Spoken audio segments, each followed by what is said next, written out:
Can I say the word bonus point to you and congratulate you getting a bonus point in your first game, given that last season you only managed 10? Is this a major area you want to see a big improvement on? Because finishing third, everybody around you had so many more bonus points, didn't they? Yeah, we made it hard work for ourselves. We had the most wins, and I still think wins are the most important thing, obviously. Yeah, certainly it was part of our game that we wanted to improve upon, and there were signs of that, weren't there? The endeavour, the ambition. Last week, Chris, not the execution wasn't there in the first half, but with 3 tries disallowed, or 1 held up and another 2 disallowed, the scoreline could have been bigger.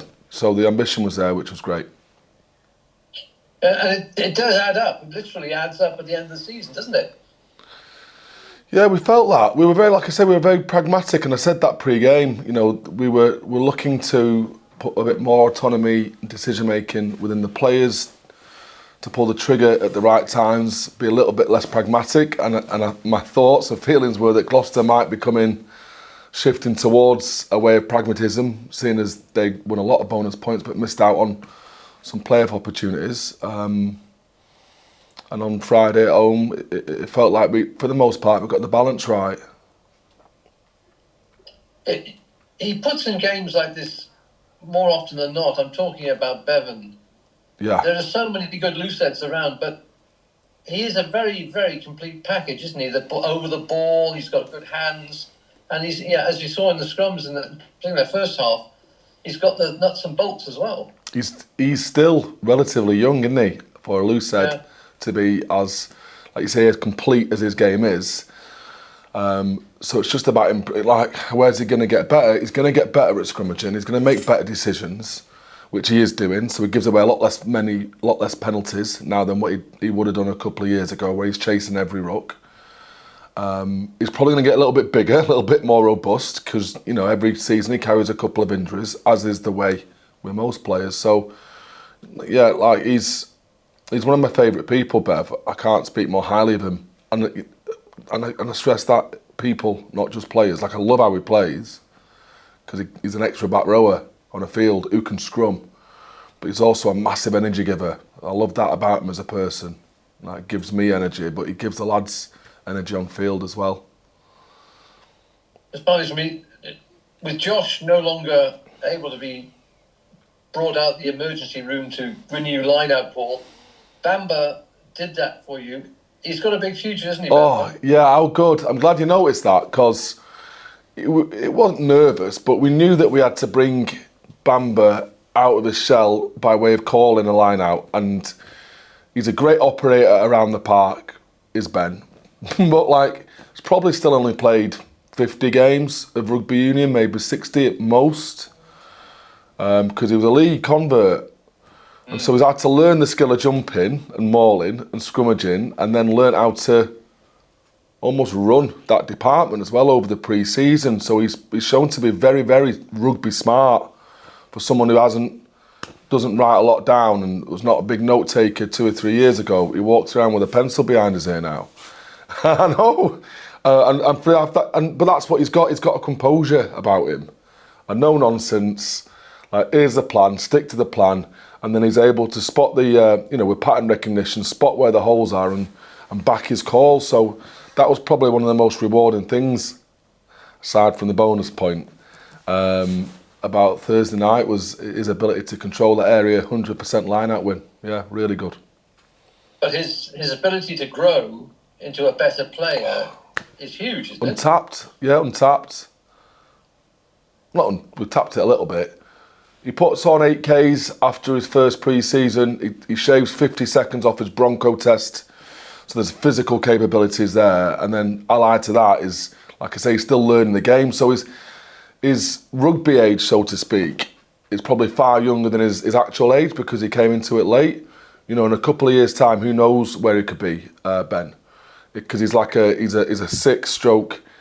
We thought he was like, your tight head lock stroke kind of 6, and you see a few of them around. Your George Martins, your Ince van Rins, these guys who have high work rate and are able to defensively dominate mauls towards the front of the line out.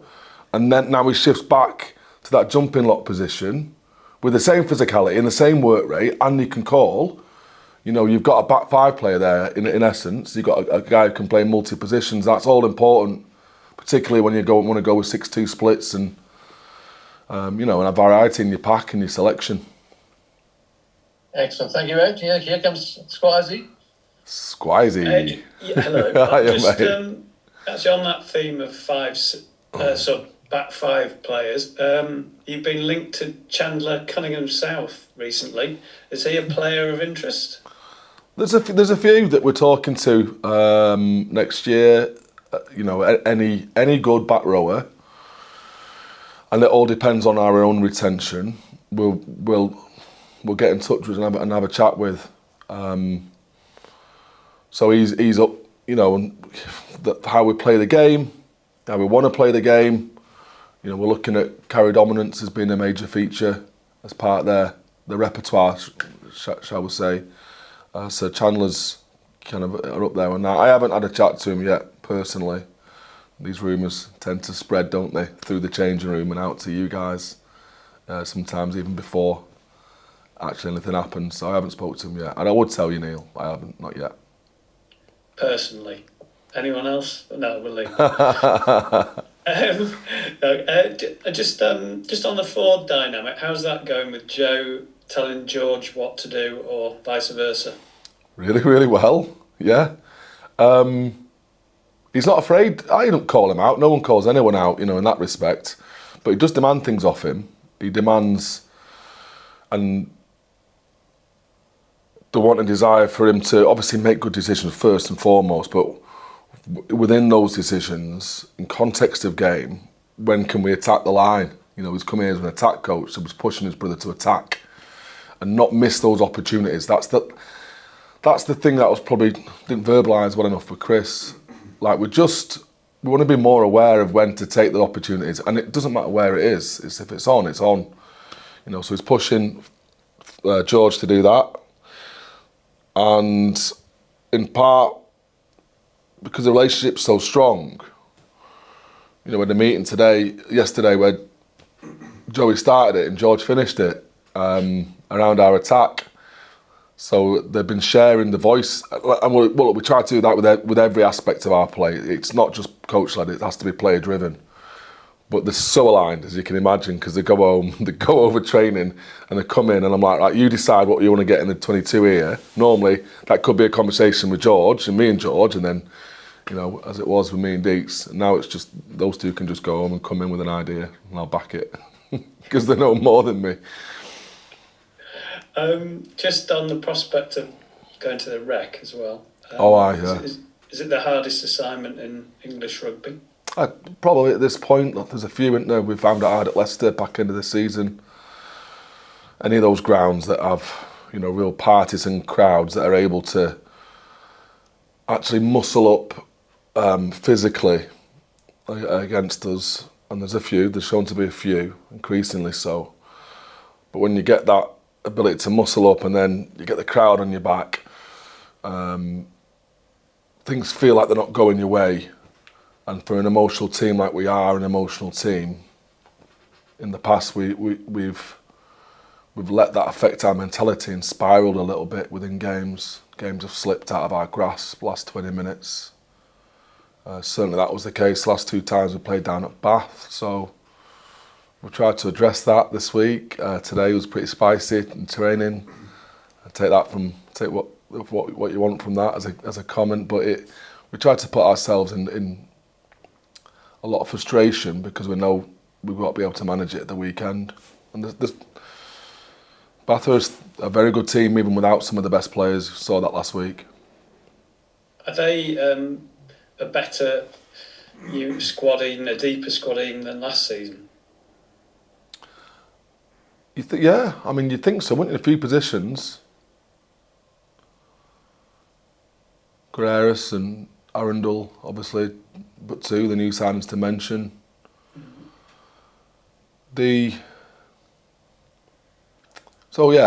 On paper, there's that on paper, and they're still very well coached. There's not a void there, but someone's had to fill the shoes of Lee Blackett, who's been very good for them. And then there's drive, isn't there? Always purpose, want and desire, and I don't assume to know the minds of men. Maybe that drive for them to back up is just as strong as it was for them to make the climb from near the bottom of the table a couple of years ago to winning it. Because looking back at all the feeds that came in from the start of the Premiership and the build-up, that what clearly was something that was driving them, those lads who had been there in the worst of times, wanting to succeed right at the top. And it is difficult, like I've been there myself, to be able to continue the second kind of album syndrome, innit, for musicians, to be able to back that up with as much authenticity, when clearly that's not the driver this season round. It's got to be something different. Right. Thank you very much, Alex. No problem, Neil. Thank you for not asking the awkward questions. Well, I did, but you said someone else spoke to him. Yeah, no, I said it. Yeah, it's probably in consideration. Moving on. Reece. Alex, all right. I'm all right, thank you, Paul. How are you? You're good, yeah, not bad, not bad. You were talking about Cunningham South. One Harlequin you did filch in the close season was Gibelou, Yeah. who seems to have made a really good start to the campaign for you. Really, really impressed with him. I've been, since I first interviewed him, then every time he's played for Quins, I was like, yeah, brilliant, right signing, or at least he's going to be good for us as we are for him. And then he started the season on good form, and the physical darts on point, lent into the scrum, as you saw last week. So, yeah, I think he's enjoying it as well. Well, he is enjoying it, he'd tell me. So it's been a signing of mutual, what's the word like? Benefits. Exactly that, Paul. That's why you do what you do. So I mean, would you look to use him as an example if you were to have a chat with Cunningham South? We definitely use the lads. Definitely, because they talk, don't they? And they're all. Yeah. They're all the change room's probably more gossipy. It is more gossipy and than what, and they're more influential than what the agents, I'm sure, would like it to be. So if we're scouting for a player or asking about a player, I'd take the word of mouth from what our players perceive them to be, over and above what the stats read and what the agents say. Yeah. No, I know. Last year when you signed Gibelou, you said you were surprised that Quins, well, didn't play him after you signed him, but sort of you were able to get him off them. Looking at their game against Bath, take Cunningham South out of that side, and there's not a lot of go forward there, is there? I mean, he is their main man. Yeah. I don't know. I haven't looked at the strength and depth of the squad, and Jesus, times I've talked about teams not having that much bang about them. They can use that, can't they? When you play them next. Oh, Sanderson said this, so I'm not about to put my foot in that bear trap. If they didn't try that out with Jubilee, you would expect them to move heaven and earth to keep hold of Cunningham South. Yeah. Any good player that you brought through your ranks, and he's been there a few years, it's important to the game model. Retention's more important than recruitment from my point of view. Hence why we've managed a retention rate of 95%. You want to keep hold of your own and add to the gene pool by ways of players like Gibbs, Marius, who you get to see, and Jacques, who's phenomenal on his first game in the Premier League. Yeah, another one. Another thing I was going to ask you about, actually, look at the sort of opening weekend, the impact made by wings. I think 15 tries scored by wings. Yeah. In the 5 games. That's 3 a game. I mean, you've got Tom Roebuck on the score sheet. And you're going to Bath. They've got Arundel and Cockney-Seeger who played at Harlequins. I mean, in terms of sort of back threes as well, because many good footballers. Is this the best that there's been in the Premiership? So many match winners there. Yeah, a lot of talent. And look, I'm sure there's been a lot of big scores as well, hasn't there? I think scores have blown out quite heavily, and people finding their feet in terms of cohesion, and cohesion helps the defence most of all. You know, so the longer teams play in the saddle, the better the defences become. That's proven. Yeah. And then I guess there's the nature of the game as well, all the games, and it's been building for a while, hasn't it? With access to kicks, increased transition, more tries being scored on the back of transition. It's probably lent into, along the defensive factor, wingers getting more opportunity in wide channels. So if you win a box kick, say on your right hand side, if you win that box kick back, because they've had to catch it, then resource that ruck, but you've won it back, there's often space open on the other side of the field. You've got to get the ball there, obviously, but that's generally where the space is. So within a couple of phases, the winger on the far side can be scoring. And, you know, I watched that Cyrus game back, and their wingers had a bit of a field day. That young lad, I forget what he called, didn't he? But like on 4G pitches with a ball bounce. What's he called, that lad? He got a lot of press, didn't he? Noah Caluori. Caluori. Well done. That was a hell of a try, man. Yeah, it was, you know, and he took it, didn't he? But on the back of a kick. So it's transition tries where wingers are chasing, and if they don't score on their own then it opens them up for the other one. That, along with defensive cohesion, I think probably increase the number from what it will be moving forward. Yeah, but it's, you know, if you're Steve Borthwick, I know not all of them were English, like Rhys Zammit and the Northampton lad, but if you're Steve Borthwick and you're looking at your sort of, you know, wing back three options, I mean, they're pretty good. Really good, really exciting for succession.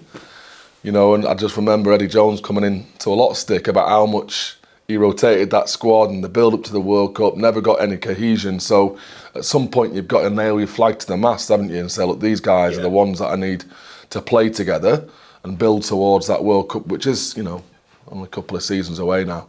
Yeah, well, it is 2 years. Yeah. Two years. 20 games. Tomorrow or something. I think it starts. Yeah. So.